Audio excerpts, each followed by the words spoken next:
어젯밤 내란 우두머리 혐의 결심 공판에서 윤석열 전 대통령에 대한 사형이 구형됐습니다. 네, 법적인 의미와 앞으로의 선고 전망을 이은희 변호사와 짚어보겠습니다. 어서 오십시오. 안녕하세요. 어젯밤 9시 35분쯤에 내란 특검이 윤석열 전 대통령에 대한 사형을 구형을 했는데 예상하셨습니까?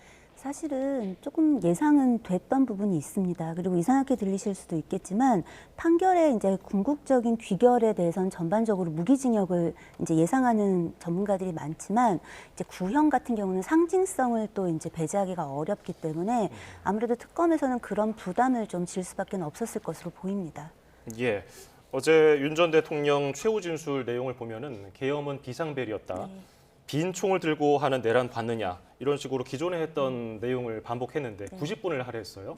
어떤 의미로 들으셨습니까? 사실 그 윤 전 대통령은 계속 일관된 주장을 하고 있어요. 뭐 헌재에서나 뭐 이 법정에서나 다른 법정에서나 이제 그게 뭐냐면 나는 정당한 행위를 한 것이다. 그러니까 국헌문란의 목적이 아니라 내가 대통령으로서 나에게 주어진 정치적 권한을 행사한 거니까 이건 목적 자체가 내란이 아니다라는 것과 그 폭동이 없었다. 이 뭐 사람이 죽기를 했냐, 다치기를 했냐. 그러니 이건 폭동이 없었다. 이 두 가지 이야기를 계속 하고 있는 것이거든요. 그리고 이건 이 사건의 쟁점과 직접적으로 다 있습니다. 그래서 언뜻 들을 때는 왜 저런 말을 하지라고 생각하실 수도 있는데 실은 이제 변호사가 보는 입장에서는 참 길게도 말한다 싶긴 하지만 사실은 이제 그 쟁점에 대해서 자기 입장에서 충분한 시간을 갖고 계속해서 같은 말이지만 반복하고 있는 것이죠.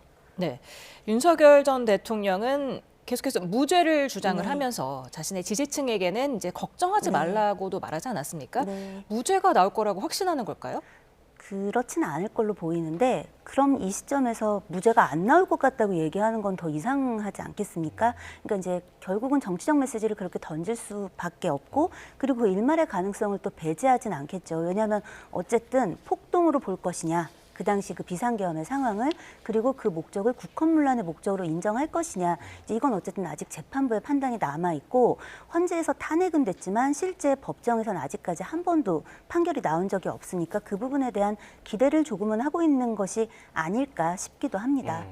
앞서 말씀하신 대로 최후 진술이 쟁점과 맞닿아 있다고 네. 설명해 주셨잖아요. 그러면 감형에 대한 기대보다는 아예 유무죄를 다투는데 더 주력한 의미다 이렇게 봐야 될까요? 왜냐하면 그 내란죄라는 게 내란 우두머리죄라는 게 사형 또는 무기징역밖에 없어요. 무기징역을 징역으로 가냐 금고로 가냐이지만 결국 사형이냐 무기냐 이거니까 사실상 사형 집행은 97년 이후로 하지 않았기 때문에 그 피고인 입장에선 큰 의미가 없을 수 있습니다. 그러니까 이제 자신에게 가장 유리하고 바라는 바는 무죄가 나오는 것이겠죠. 그래서 아예 감형은 염두에 두지 않고 움직였던 게 아닐까. 이 사건 재판 거의 대부분 저도 이제 중계되는 걸 다 봤거든요. 예.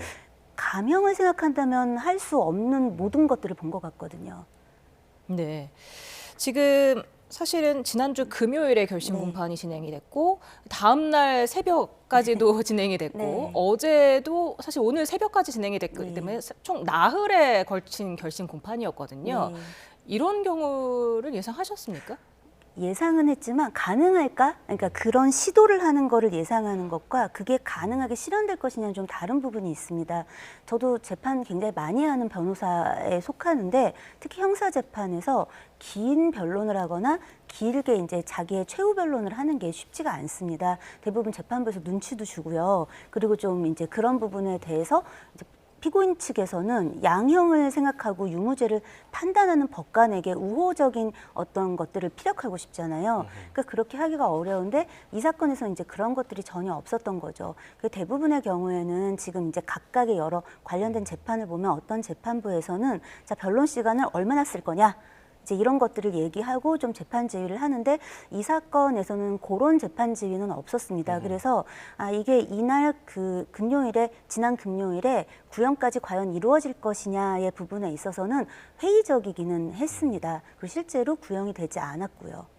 다만 재판부가 이렇게 했던 것에는 재판부가 그냥 단순하게 뭐 피고인 편을 든다라든가 지휘를 안 한다라는 그런 측으로만 볼 게 아니라 나는 할 거 다 하게 해줬다. 나는 권리를 다 존중했다라는 입장일 수도 있어서 실제 이런 상황들이 무엇을 의미했는지는 지금 단정하기가 좀 어렵습니다. 예. 그리고 또 지기현 재판장 네. 결심 공판 마치면서 특검 측하고 피고인 측 변호인 측에 고생하셨다, 감사하다 이런 메시지를 남겼다는 거예요. 네. 보통 재판하면서 재판장이 이런 메시지도 남기나요?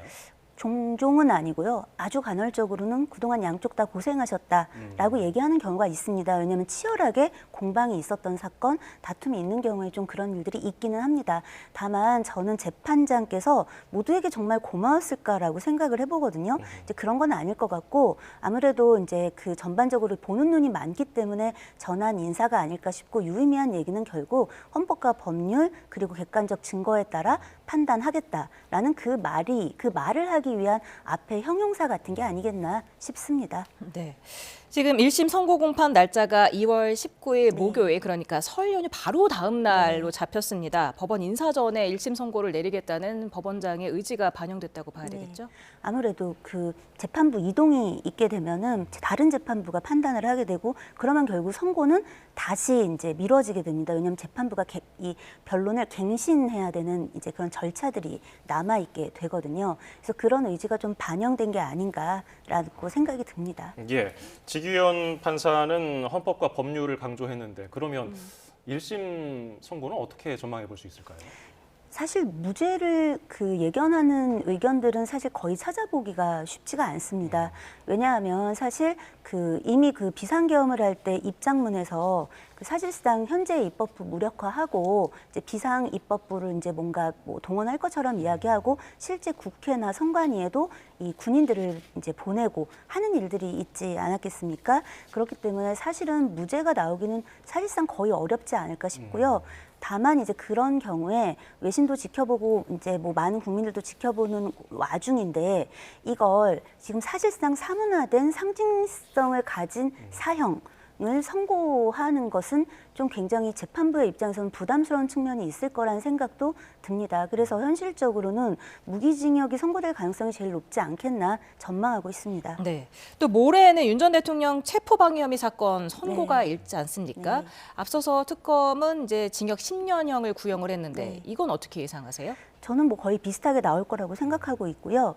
다만 이제 그 판결이 이제 주는 영향은 그 지금 이번에 이제 구형한 지난 요 재판에 양형의 부분이 아니라 유무죄의 부분에는 상당한 영향을 줄 수밖에 없지 않겠나. 왜냐하면 그 체포 방해에 대한 어떤 그런 혐의들은 결국 이 내란이 적법했느냐를 거의 전제하게 되고 그런 판단도 일부 그 판결 이후에 들어갈 것으로 보이기 때문에요. 그런 부분에선 영향이 클 것으로 보고 있습니다. 예, 다음 주제도 살펴볼까요?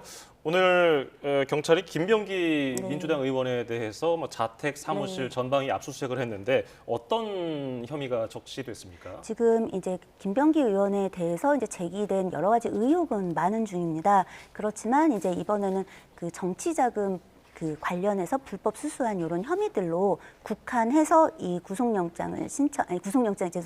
압수수색 영장을 청구한 것으로 알고 있습니다.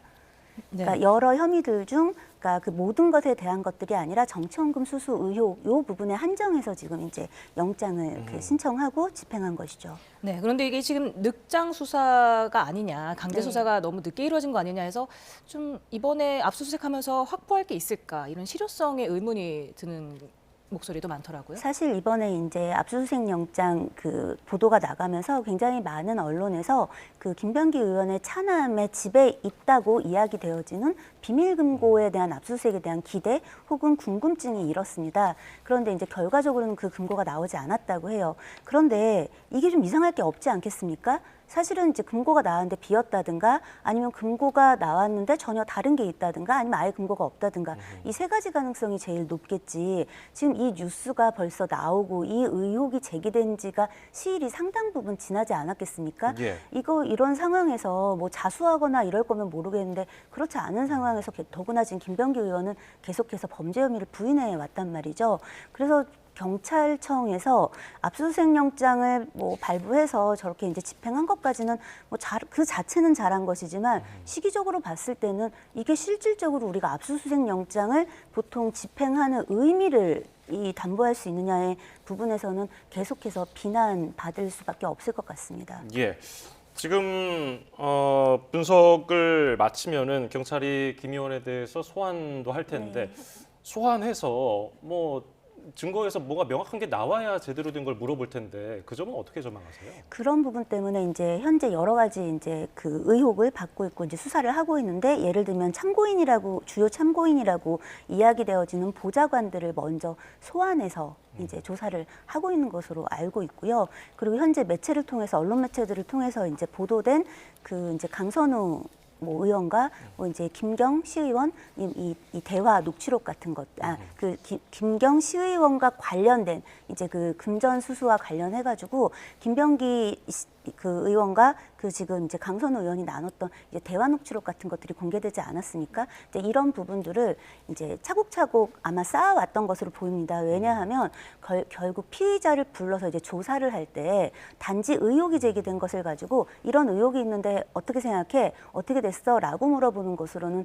사실은 반박하고 재질의할 수 있는 게 없거든요. 그렇기 때문에 아마도 주요 참고인들을 먼저 소환해서 조사하는 것으로 보이고, 다만 그럼에도 불구하고 객관적인 증거들이 확보되는 건 굉장히 중요한데, 사실상 지금 뭐 PC라든가 이제 뭐 그 휴대폰이라든가 하는 것들이 제대로 이제 압수수색되거나 제대로 제출되거나 혹은 비밀번호 같은 것들이 제공되지 않은 상황이라서 그런 부분이 앞으로 굉장히 난관이 될 것으로 예상됩니다. 네.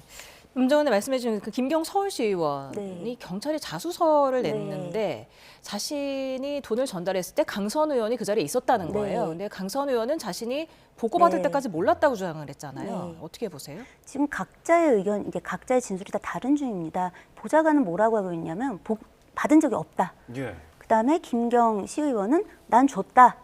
그리고 그 자리에는 보좌관도 있었고 강선우 의원도 있었다.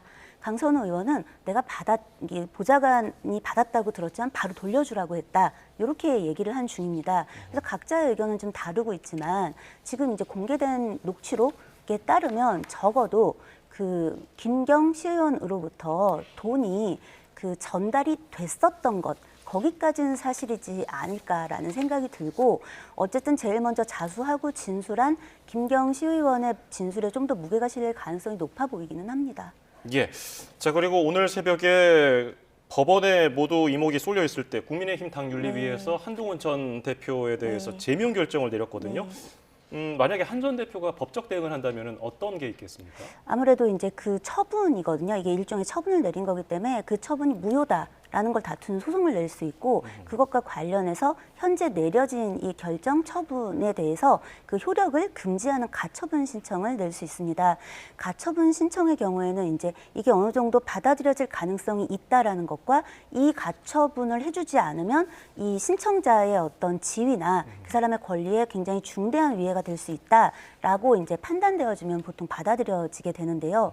이 부분에 있어서는 이번에 이게 받아들여지면 사실상 한동훈 전 대표의 경우에는 정치적 어떤 생명 활동에 굉장히 중대한 지장을 받지 않겠습니까? 그래서 그런 부분 때문에 가처분 자체는 받아들여질 가능성이 높다라는 게 전반적으로 법조계의 중론입니다. 네, 지금 친한계를 중심으로 한밤중 쿠데타다, 뭐 탄핵 찬성에 대한 보복이다, 그리고 절차적인 문제가 있다라고 네. 했는데 어떤 문제가 있을 수 있을까요? 일단 저희가 보통 회사에서 이제 징계위원회를 할 때도, 뭐 이제 일반적으로 국가기관이 징계위원회를 할 때도 미리 그 대상자에게 너는 지금 이런 혐의로 지금 네가 그 심사의 대상이 되어 있다. 그리고 언제쯤 뭐가 열릴 건데 그 전에 너의 입장을 소명해라. 이런 것들을 알려줍니다. 그리고 그걸 소명할 수 있는 시간을 어느 정도를 확보해서 줍니다.